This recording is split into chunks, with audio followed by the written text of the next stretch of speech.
My name's Micky Lane, and I'm with the Child Advocacy Center here in Springfield, Missouri.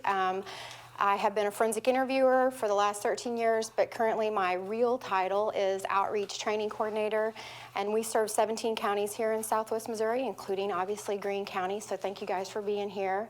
Before coming to the Advocacy Center, I worked in California, and so I'll give some examples between the two different states that might help clarify and just some different experiences as well. And how many of you, just by a show of hands, understand what the Child Advocacy Center does? Some of you, not all. We're located on Walnut Street, right next to Ebbets Field. Okay. That's okay. We're a nonprofit organization, but we mainly provide two services for investigative agencies, and that's forensic interviews and forensic medical exams. So some of you may have been to our facility transporting a youth from detention. A lot of children that have been in detention or will be in detention may have been through our doors, so we have a lot of shared clients. So I'm going to be talking a little bit also about some of our experiences, not just what I know from research, but what I see in practice. And feel free to ask questions as we go along. So I'm going to talk a little bit about juvenile victims of sexual abuse and a little bit also about those who perpetrate sexual abuse on others as juveniles. Kelly's going to talk more later about predatory type behavior, and I'll make some reference to that as well. But again, ask questions as we go along. Okay? So one of the things I wanted to make sure that we understood is we so often talk about offenders or child molesters sort of in generality. And one of the things I found interesting is the fact that while predominantly the offenders that we see that are identified are adults, it's actually 1 in 3 known perpetrators of child sexual abuse are juvenile offenders. Did any of you find that to be alarming or unusual, or is that kind of what you expected it to be? Because that's 1 in 3. That seems rather high. And these are those who are being reported as perpetrators. And at least in Missouri's system, that's typically going to be your juveniles who are offending at the age of 12 and up. So those numbers probably don't include what we refer to as sexually reactive children who might actually already have predatory type tendencies even younger than the age of 12. That's an issue that is currently being developed even as we speak in the state of Missouri of how to identify, treat, and try to intervene at a younger level so that we don't have these children in detention facilities. What we know is if we intervene at a younger age, the recidivism rate for juvenile offenders is a lot less than adult perpetrators, so we want to try to get in at the youngest of ages, okay? Majority of the underage youth who commit sexual offenses are male. Are we surprised by that? Probably not, because that goes right along in line with what we see as far as the adult statistics. However, and I always like to say this, and I'm a female, so I feel like I can say this, I think females get away, both juvenile offenders and adult female offenders, with more than male offenders. Does anyone disagree? I think, and we're going to talk about the different types of relationship, offender-victim relationship, and how children and victims see themselves in those different types, but one of the ones that we see most often reported are sibling, and then the other would be like a babysitter issue. And when it comes to boys reporting, are they more likely or less likely to report? They are much less likely to report. And victims across the board do not report near the amount of abuse that occurs to them. So we have to keep all those things in perspective as well.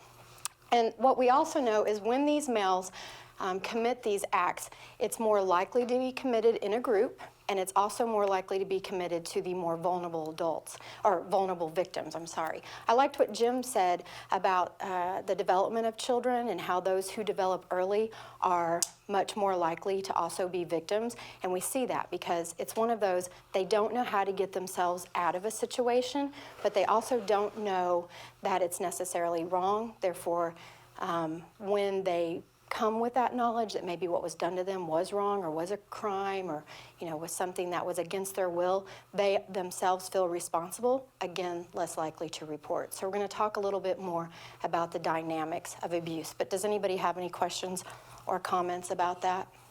No. What I see in the general public and even in some of our what we call multidisciplinary teams, which from here on out I'll refer to as MDT, but includes the juvenile office, law enforcement, prosecutors, the mental health and medical professionals, as well as the advocacy center. But even within the MDT, there's this sort of stranger danger thought that most kids are perpetrated on either by adult strangers or juvenile strangers. And that's simply not true. What we see is it's typically one of the 3 L's. It's someone the child loves, likes, or lives with.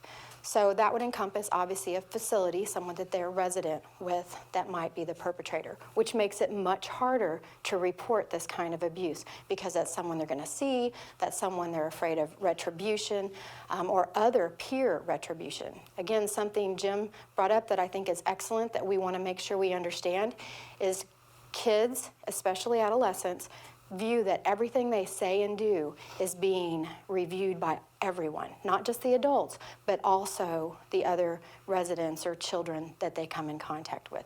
Other reasons why they don't report. So to really understand what children go through, you have to understand the dynamics of child sexual abuse. And it is different than physical abuse or emotional abuse, although oftentimes they're dovetailed and children actually receive multiple forms of abuse. So keep that in mind when you're going through here as well. But basically the dynamics of child sexual abuse that we know is that they experience multiple things. One of them being secrecy. So do these things happen out in the open? Not typically, okay? And those perpetrators who perpetrate in circumstances that may be more public or may be video recorded are even more devious and more problematic because they get a high just as much off of the I might get caught, sort of like a peeping Tom. Okay, think of one of the reasons why their behavior is concerning is because they are doing it so publicly. Okay, so I see cases where people will say, well, that couldn't have happened because we're recording in that area, or that couldn't have happened because it was in a public swimming area and other people would have noticed. But in reality, it doesn't take long to touch or grope or penetrate in different circumstances. Okay, it only takes a second.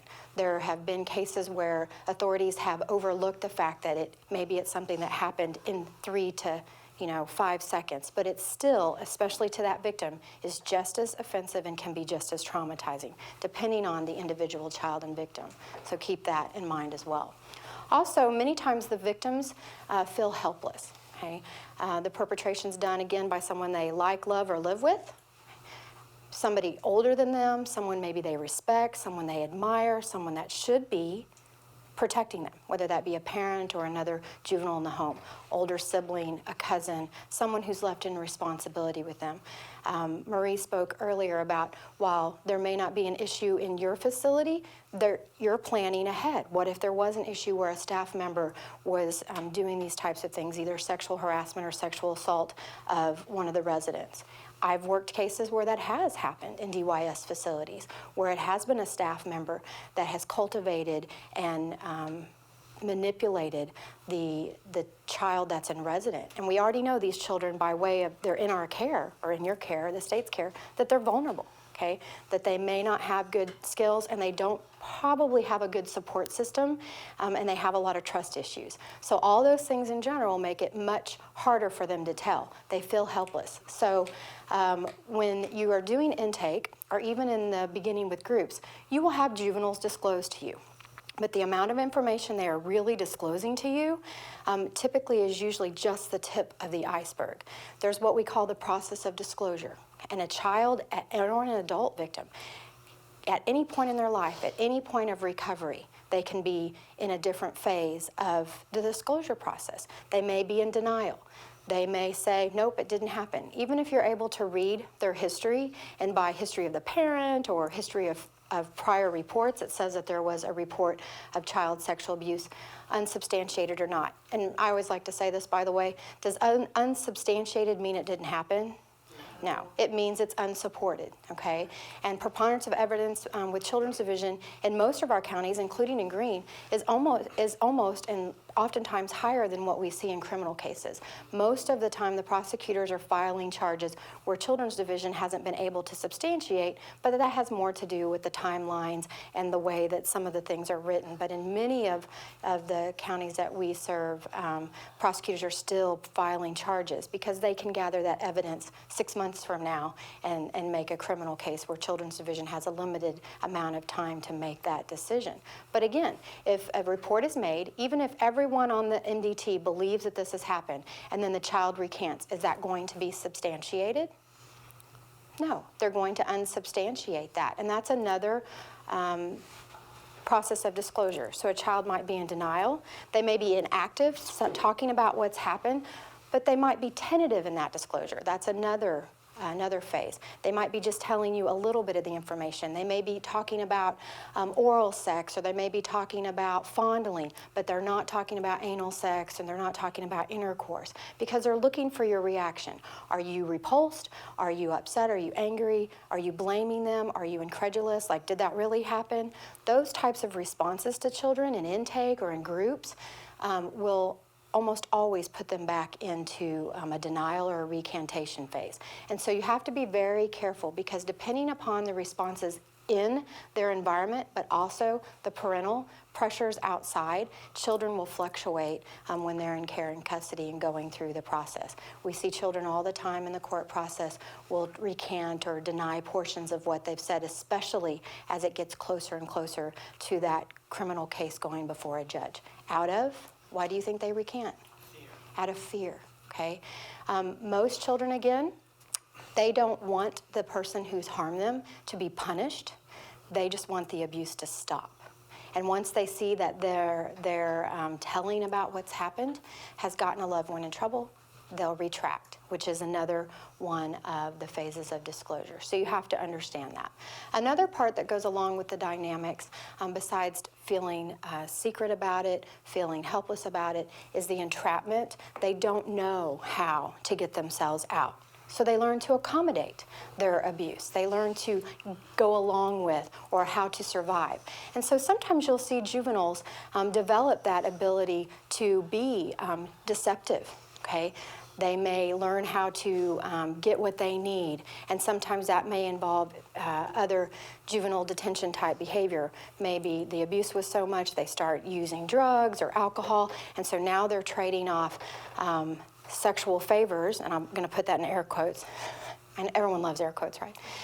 Sexual favors to get that other need filled, which is that numbing of the pain.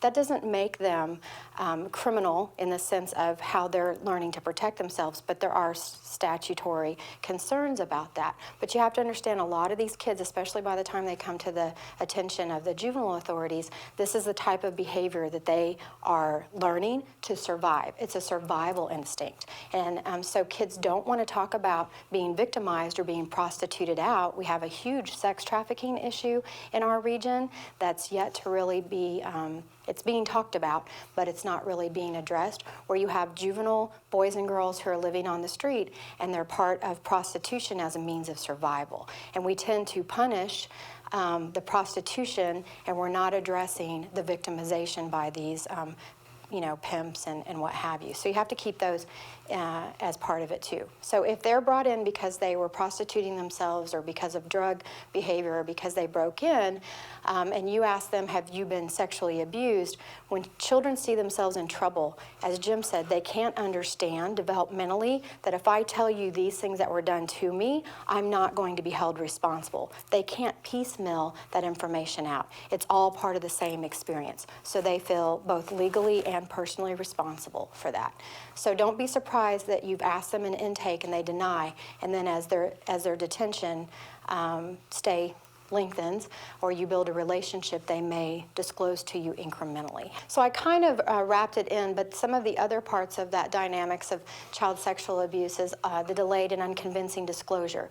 Their statements or their information is erratic and doesn't make sense, but the ability to speak in a more narrative form is a higher level cognitive piece. So it is typical for our teenagers to start in the middle, then go to the end, and then go back to the beginning in their storytelling about themselves. themselves or about their experiences. So when you're viewing it from the adult perspective of A, B, C, D, E, and that's how it makes sense, you really have to understand the child and understand their cognitive and their development level, because if you're viewing it through your adult eyes, you're going to miss those true allegations and those true experiences that need to be addressed and need to be reported. Okay? Oftentimes when persons or children have received some form of abuse, whether it be physical abuse, sexual abuse, emotional abuse, and maltreatment, you're going to see these other types of responses. So I'm sure you see a lot of kids who come into the center that have been diagnosed with maybe depression or anxiety disorders, dissociative disorders, PTSD, post-traumatic stress type symptoms. Maybe they haven't had good attachments, and you can trace that back to their family system. They seem to have a lot of headaches and stomach aches and muscle aches and different things like that. Any of this sounding familiar for a lot of the kids in detention? They have sexual behavior problems.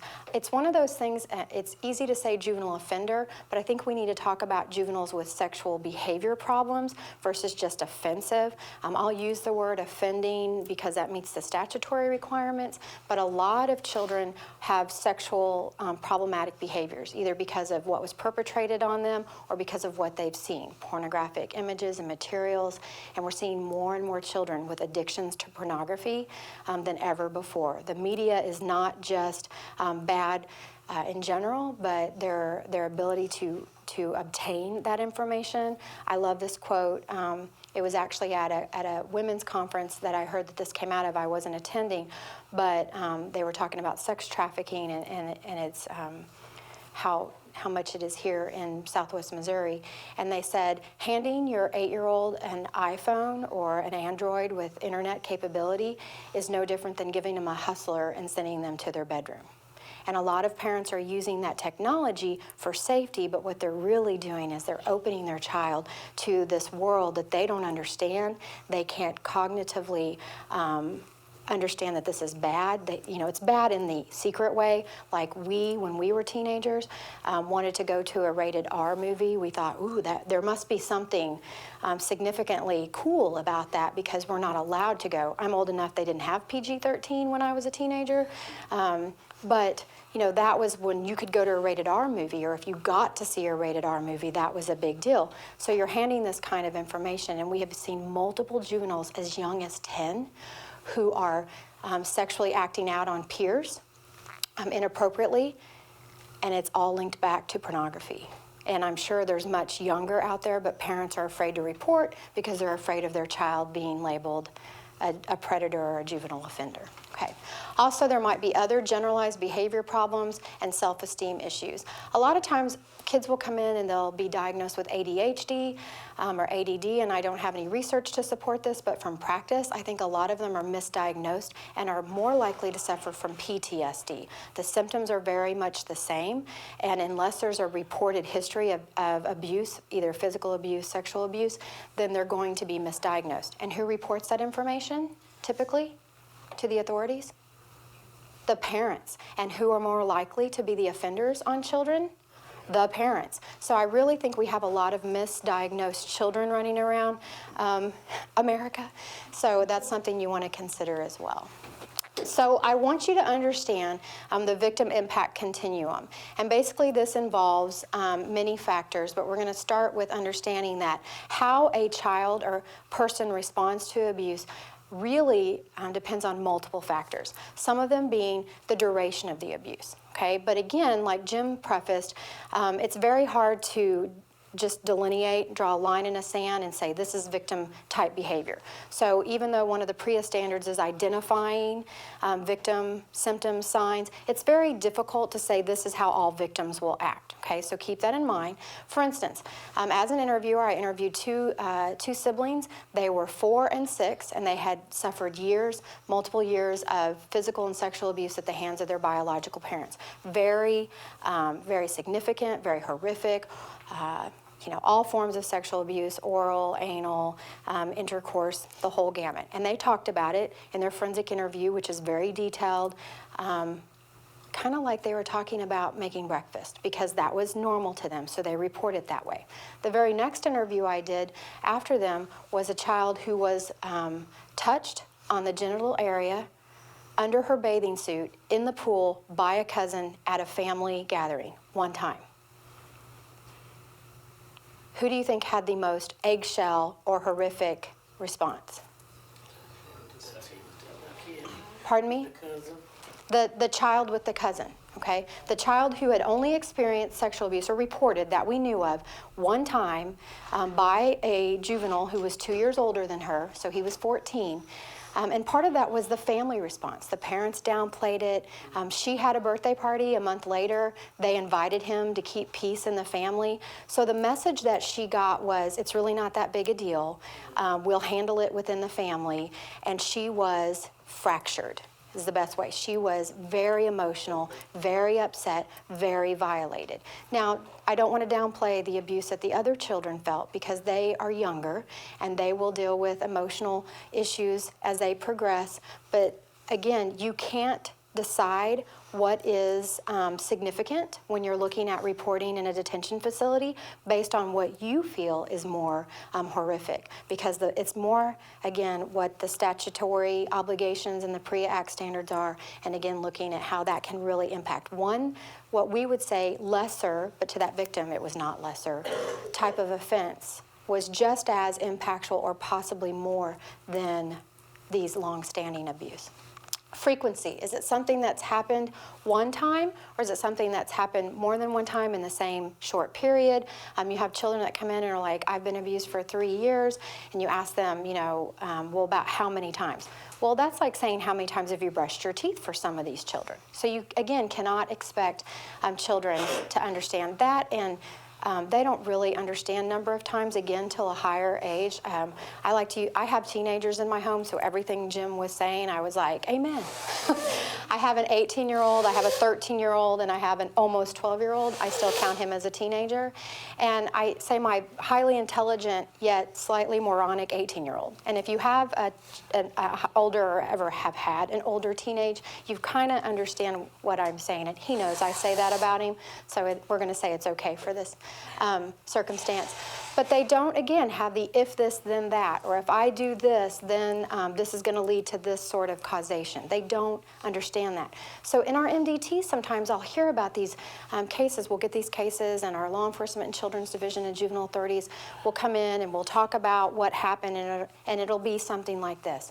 The child came in and she went out and she got drunk, and what did she expect was going to happen with a 24-year-old? We have to be concerned about that sort of thinking, okay? Because that's sort of adult magical thinking, that we think that they understand that they're going to be in serious trouble, okay? Whether there was force used. In most sexual abuse cases, especially when it's familial or sibling or something of that, there's not brute force. And what I mean by that, there's not necessarily holding down. There's not a knife or a gun. And if we ask those questions, kids will more likely say yes, because they think that when you say, well, did you say no, or did he hold you down, or did she put a gun to your head, they think that if those things didn't happen, you're going to blame them, that they should have done something. Which leads to why boys don't report, is because in our society, little girls get help and little boys take care of it themselves, right? He even made the action like that for me, so thank you. Yes, we take care of it ourselves as boys, and so they're less likely to report what has happened to them because they should have done something. Or they'll, what we call it, it's like a fantastic statement. He made me put my mouth on his penis, and then I stabbed him in the back. And that didn't happen, but does that negate the first part of his statement? No, because little boys are even more likely, or young men, more likely to fabricate a macho, masculine response to their abuse because they're, again, what Jim said, worried about what you're thinking about them. Okay, does that make any sense? Yes? Okay. So oftentimes force isn't used, but coercion is used a lot, okay? And we'll hear young boys and girls talk about how their sibling or a neighbor just badgered them and badgered them and badgered them. And then they were like, fine, whatever. And then I hear the word consent thrown around. well, that child consented to the sexual abuse. And we're going to talk more about consent in a moment. And then the invasiveness of the abuse, whether there were objects used, whether there was pornography, whether there was imagery taken of them or they were shown imagery, all of this can impact the victim. And typically, you all are not going to know the specific details of what the child has experienced. And in some cases, this is the first time the child's come on the radar to authorities, is when they've committed some sort of juvenile type act that's gotten the attention of the authorities. So keep that in mind as well. So to understand how they experience, you kind of have to understand what the relationship is. And the first type of relationship I want to talk is the target. So that's a child that's never had anything happen to them, and yet they become the targeted. Or perhaps they're in a family where they're the targeted. There was a case that we worked where they were identical twins, okay? And we're just going to call them Alice and Bailey, just for sake of helping me keep it straight in my mind, okay? Alice was the older one. Alice was more outgoing. Alice was more aggressive, more protective. Bailey was the more shy, more withdrawn. Mom and Dad go through a divorce. After several years, Mom decides to start dating. She dates someone for 6 to 7 months, never introduces them to the children because she doesn't think that's appropriate. Finally, after about 8 months, she decides to introduce them. After about a year, one night, she has to work late. And the only person she has available to watch Alice and Bailey, well, he's been around for about a year and a half, okay? So, but he is still a new boyfriend, okay? So he watches them, and guess what happens? Okay, he touches one of the children. Somebody tell me, which child do you think he touched? In this circumstance, it was Bailey, the more withdrawn, the more shy, and he did not touch Alice, which is what comes to all kinds of factors, because Alice feels responsible because she should have protected her younger, weaker sister.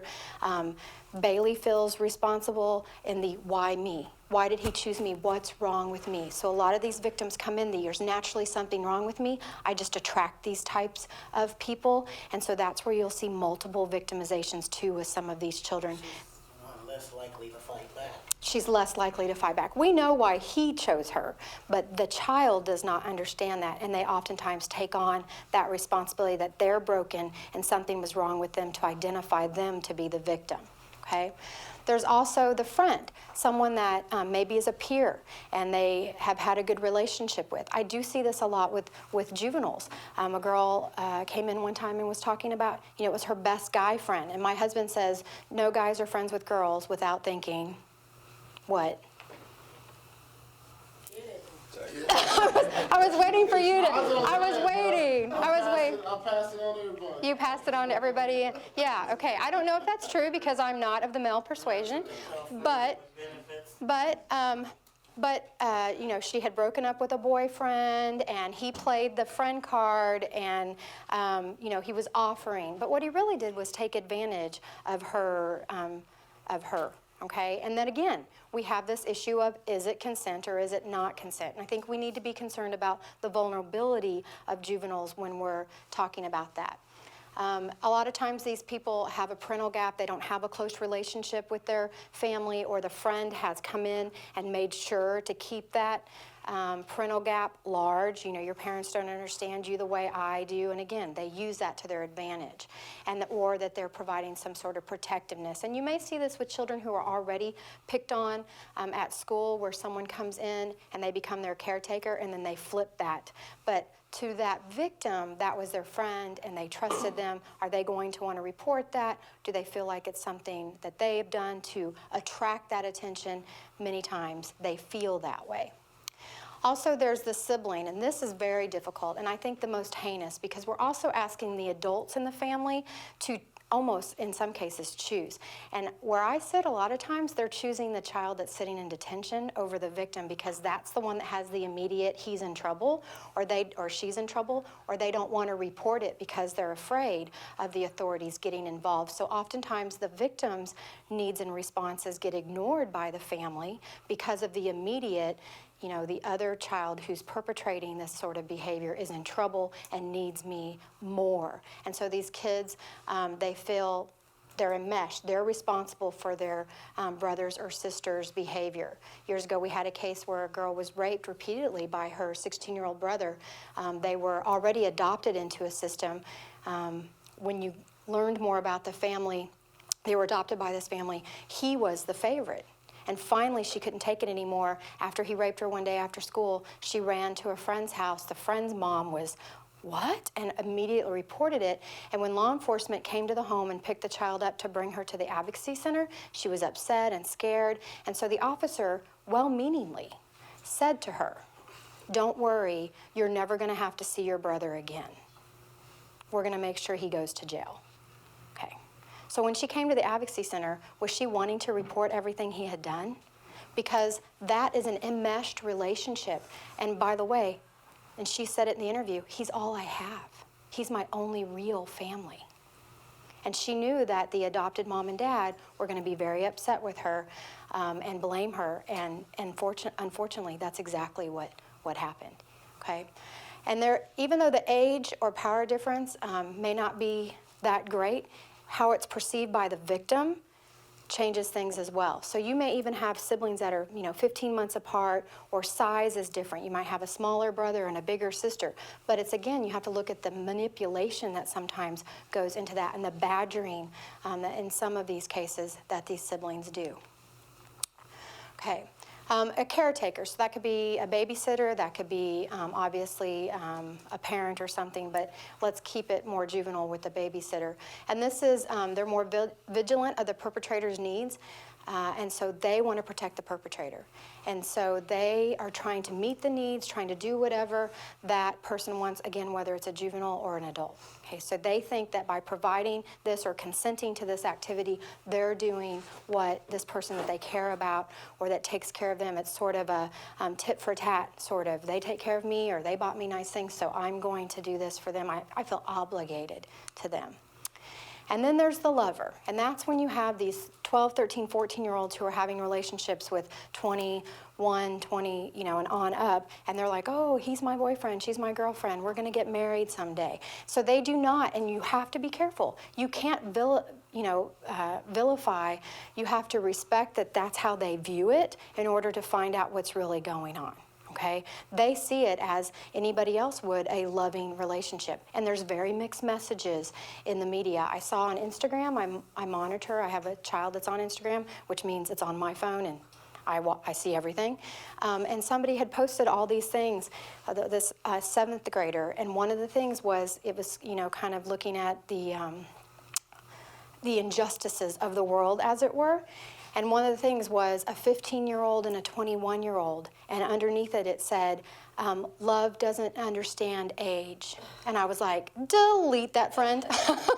I don't tell her which ones I'm deleting, I just do it for her, because I was offended by that. We're talking about a 12-year-old, and so to me, that was a message she's sending out that perhaps she is involved in an older relationship, and that it's okay, and that other juveniles are also okay with that, okay? All right, so you should already know that finding out about sexual abuse is very, very difficult because there's almost never physical evidence. In fact, when you have immediate reports of penetration, so sexual intercourse or anal or oral, anything of that nature, it's about a 3 to 5% chance that you will ever find any sort of physical symptom on the body. There's a lot of men in this room, but there's probably a few women that have birthed a child. And so without going into the history of all that, that's a large object that comes out of a small area, and it heals or causes little to no damage in the long run. In fact, most women go back after a vaginal delivery in how many weeks? 6 weeks. Well, no, back to the doctor, sorry. The point is that the doctor will have you come back after 6 weeks and they'll say, everything's healed, you look normal. And the fact is, without getting too specific before lunch, that is true. So not to be too graphic, but this isn't going to cause a lot, and neither are other things. And even when there is, oftentimes the reporting period between when penetration happened is about 2 years or more, if the child tells. Less than half of all child victims ever tell, even into adulthood, about their child sexual abuse. And of those who do tell, less than half of those actually get reported. So we're only really working in about 25% of the actual child abuse victims who tell and it gets to authorities, okay? So some of the signs you might want to look for is age-inappropriate sexual language or behavior, which is difficult because they have so much exposure to that now. Think of all the things children watch during the snow days we've had. You know, they've been exposed, and it's acceptable way too much in our society for them to be exposed to those things. Maybe the child's avoiding certain locations. So in your area, if they're avoiding, you know, the showers, they're avoiding their free time or certain portion, they've moved maybe in the school, they've moved desks to get away. Those can be subtle but big things that you need to be paying attention to. Or avoidance of certain acquaintances, people that they're normally, maybe friends with in your facility. Okay. Now we're going to get to the one I'm sure that's going to cause a lot of discussion, and this is the issue of consent. So I see this a lot in our MDT about the confusion of consent. I hear, well, she was 15 and he was 18 and it was okay, so it's not against the law. Actually, in the state of Missouri, there isn't a technical age of consent. At 17, you can consent to some sexual activity. Okay, so really, in the state of Missouri, any sexual activity below the age of 17, is not legal. So two 14-year-olds, it's illegal for them to have sex. A 16-year-old and a 14-year-old, it's illegal by statute for them to have sex. The difference becomes a felony charge and a misdemeanor charge, but it's still illegal. And I sort of like to liken this to alcohol consumption, because what I find interesting is that when we start talking about sex, everybody wants to throw around, well, they consented, they were okay with it, it's all right. But Jim just talked about their inability developmentally to really understand consent. So that is why we, in our infinite wisdom as adults, have set standards and legal practice to apply to this, okay? One of the reasons that some of the things are misdemeanors from 14, 15, 16, and what have you, is because of the whole, and I hate this terminology, but it's how it's identified, so I'm gonna use it, Romeo and Juliet relationships. We don't want parents who are just mad because Susie's having sexual intercourse with Fred, and they hate Fred because he has a hot rod or what have you, has long hair, whatever. Again, I'm showing my age. Whatever, has his ear pierced, are going to just demand that charges be pressed, for statutory rape. But know that it is illegal for a 14-year-old and a 16-year-old to have sex.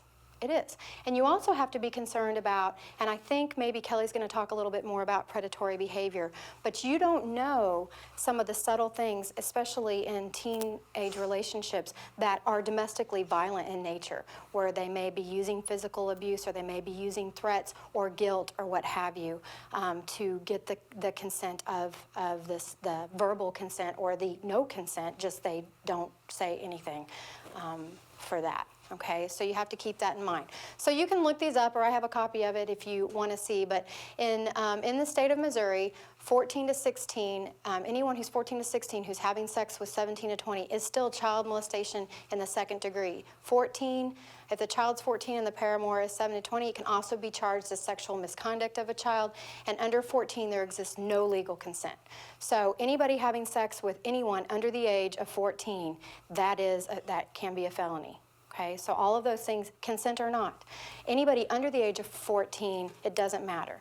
So it kind of looks confusing, and again, I've been all over the state, and this is the issue I hear a lot with law enforcement and juvenile offices, where they're like, well, it was a consent, so we don't have a case. Again, legally, you have to look at that, and I think you have to look at every case individually and investigate it thoroughly. I liked what Marie said. Every allegation needs to be investigated thoroughly with an open mind. Because some of these children have been victimized so much that they may be seeking this sort of negative attention, but that's what it is. But that is, again, oftentimes the person who is perpetrating sexual contact with them identifies that person is weak, and they prey upon that. Okay, we've had one juvenile who's been seen at the center multiple times. She was originally molested by her biological father, then subsequently multiple adult males that were neighbors or mom's friends, and then she was taken into care. She was raped by another child in care. Then she was at school, and again, some people look at her and say, and she was raped again at school, and some people say, oh, she's just seeking this behavior out. But when you listen to her, her thing is, well, I didn't really want to do it, but he just kept asking, and she has lost her ability to say no by all of her abusive instances, the lack of family support when she was young, lack of therapeutic involvement when she was young, and so now we have this teenager who, at some point, I'm concerned will, be on the front page of the newspaper because she's been violated by someone who has more than just sexual abuse tendencies. So you have to look at those cases as well. And just when this sounds clear, where you're like, okay, as long as they're 17, then it's not against the law, then you have this one, which is the sex trafficking statute in the state of Missouri. And that's if a person causes a person under the age of 18, so that would include all 17-year-olds, to engage in a commercial sex act, a sexual performance, or the production of explicit sexual material, regardless of the offender's age. So another 17-year-old, another 18-year-old, another juvenile. So the recording at parties, sexual trafficking of a child, is that it's become so normalized for those pictures with the sites like Snapchat, which was specifically designed for sexting, Kik, some of these other apps and programs. Children see it as, well, it's readily available and everybody's doing it, therefore it's okay. So these are some of the problems that we have with consent. As far as, again, what people understand, not just in the public, but also in our investigative agencies, there's a real disconnect. And even more so when it's a female perpetrator on a juvenile male. Then you hear we never had teachers that look like that, or well, she was just, lucky him, she was just teaching him the right way. And again, no, it's victimization, it's perpetration. And they are identifying these populations who have low self-esteem maybe already, or other issues, or have no connection with parents, and then the internet's just a whole another mess of problems that we deal with. So, do we have any questions about consent? Okay. Are there any other questions? No? All right. Here's just some other last issues that you might want to consider, and we kind of talked about that already. Images, sexting, or videos created. And those become federal, too, because of the media. It's considered inter, not intra, so they can actually be charged federally. But what we're hoping is more education and more understanding of that, and again, because kids don't understand a lot of the laws about that and sexting. All right. Well, thank you guys very much. Thank you.